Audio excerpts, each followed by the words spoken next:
ডিউরেশনটা যে আমি যে ডোনারের ফান্ডে কাজ করতেছি তার একটা প্রোক্রিউরমেন্ট পলিসি আছে, সেইখানে সেটা জাস্টিফাইড হইতে হবে অ্যাজ ওয়েল এজ আমাদের যে জিওপি পলিসি আছে সেটা এটা খুব গুরুত্বপূর্ণ জিনিস।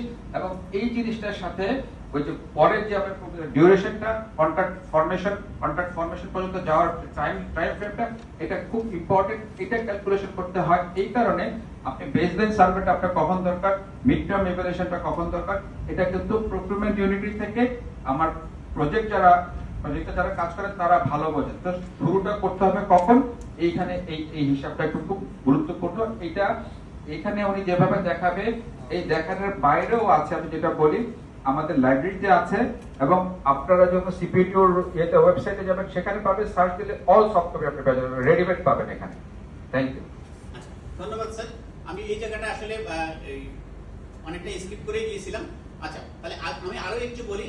স্যার যেটা বললেন যে এই মেথডটা সবচেয়ে গুরুত্বপূর্ণ জায়গা আসলে এটা, সেটা হচ্ছে যে প্রথম আমরা ঠিক করব, আমি কনসাল্টিং বলতেছি, কনসাল্টিং মানে কনসালটেন্ট নিয়োগ। আসলে কনসালটেন্ট মানে দুটোই হতে পারে, ইন্ডিভিজুয়াল কনসালটেন্ট অথবা ফার্ম।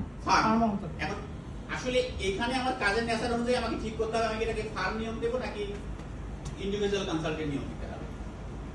আমাদের যেটা ম্যাক্সিমাম ক্ষেত্রে হয়ে যায় যে প্রজেক্টগুলোতে বা অ্যানুয়াল প্রোগ্রাম প্ল্যান করার পর অনেকগুলোতে আমরা এখনো ফেস করতেছি, দেখা যাচ্ছে যে কাজের নেচার অনুযায়ী এটা হচ্ছে ফার্ম নিয়োগ